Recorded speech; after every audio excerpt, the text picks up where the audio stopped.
Seringkali kita merasakan ketidaknyamanan dalam keluarga, tapi kita cenderung mengabaikannya. Misalnya, kamu bilang, "Aku butuh waktu sendirian," tetapi responnya malah, "Ya sudah, makan dulu baru istirahat." Dan kamu pun harus berjuang menjelaskan ulang betapa pentingnya waktu sendiri bagimu. Rasanya seperti terperangkap dalam labirin yang tidak ada ujungnya, bukan? Saat batasan yang kamu buat tidak dihormati, pertanyaan muncul, kenapa kamu masih bertahan dalam situasi yang terus mengganggu kenyamananmu?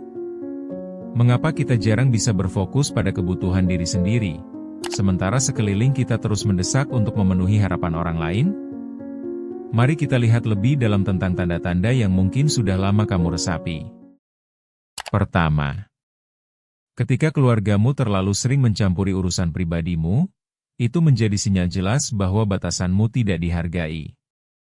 Misalnya, saat kamu ingin mengejar hobi atau kegiatan tertentu, selalu ada pengingat dari keluarga yang mengganggu. Mereka mungkin bilang, "Kenapa sih harus melakukan itu?" Atau, "Bukankah yang lain lebih penting?"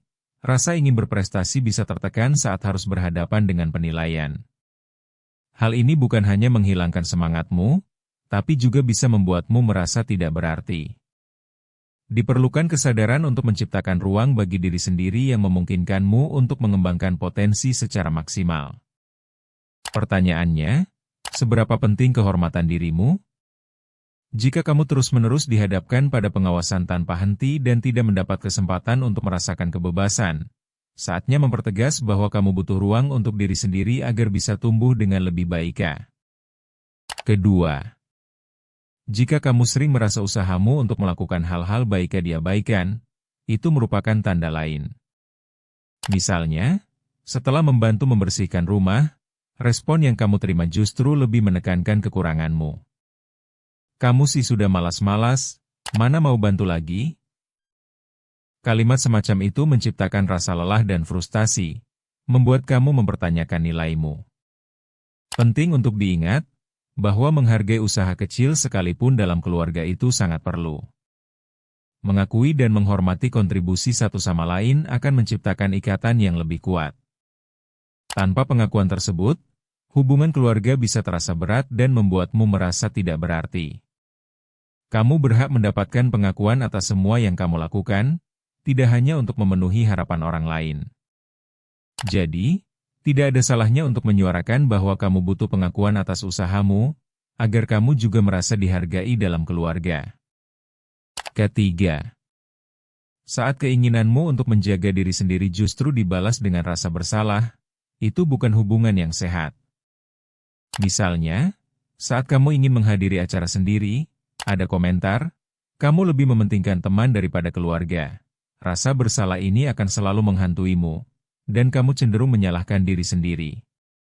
Dalam konteks ini, penting untuk diingat bahwa menjalin hubungan yang baik dengan diri sendiri adalah langkah awal untuk membangun hubungan yang lebih sehat dengan orang lain. Jika kamu terus berada dalam lingkaran ini, saatnya untuk memberi perhatian pada kesehatan mentalmu.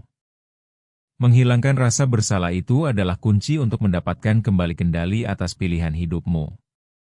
Dengan mengangkat isu ini, kamu bisa memberikan pencerahan pada keluargamu tentang pentingnya saling menghormati keinginan satu sama lain, tanpa harus merasa terbebani oleh ekspektasi yang tidak realistis. Keempat, mampu mengatakan tidak adalah bagian penting dari menjaga batasanmu. Misalnya, ketika mereka meminta bantuan karena itu, kewajiban, sebagai keluarga, kamu merasa tidak berdaya untuk menolak. Harapan akan kepatuhan seringkali membuatmu terjebak. Dalam suasana itu, kamu mungkin berpikir, kalau tidak membantu, mereka akan marah. Merasa terus menuruti keinginan orang lain tanpa mempertimbangkan kebutuhanmu sendiri bisa membuatmu kehabisan energi. Pesan yang bisa kamu ambil dari hal ini adalah, menyadari bahwa tidak ada yang salah dengan menolak permintaan orang lain. Hal ini akan membantu mengembalikan kendali atas hidupmu. Sudah saatnya kamu menemukan kekuatan untuk berkata tidak ketika memang itu adalah yang terbaik untukmu. Dengan kemampuan ini, kamu akan semakin agile dalam menjaga kehormatan diri serta hubungan yang balans dengan keluarga. Kelima, Ketika berbicara dengan keluarga rasanya selalu sulit, itu adalah tanda bahwa komunikasi di antara kalian perlu diperbaiki. Misalnya, kamu ingin membagi perasaanmu, tetapi justru mendapat stigma, kamu terlalu sensitif. Komunikasi seharusnya membuatmu merasa didengar dan dipahami. Jika saat berbicara selalu berujung pada konflik atau ketidakpuasan, maka saatnya untuk meningkatkan keterbukaan dalam hubungan. Mengadopsi cara berbicara yang lebih bersahabat dan penuh pengertian bisa menciptakan ruang untuk diskusi yang lebih sehat. Melibatkan diri dalam percakapan yang terbuka, serta mendengarkan dengan penuh hati, akan membangun fondasi yang lebih kuat dalam hubungan. Memperbaiki komunikasi adalah langkah esensial dalam membangun kembali kepercayaan dan rasa hormat dalam hubungan keluarga. Ketahuilah bahwa komunikasi yang baik juga bisa membuka jalan bagi perubahan positif yang kamu harapkan. Jangan biarkan batasanmu dilanggar lagi. Yuk, terus tumbuh bersama di ruang tumbuh. Bertumbuh itu proses, bukan lomba.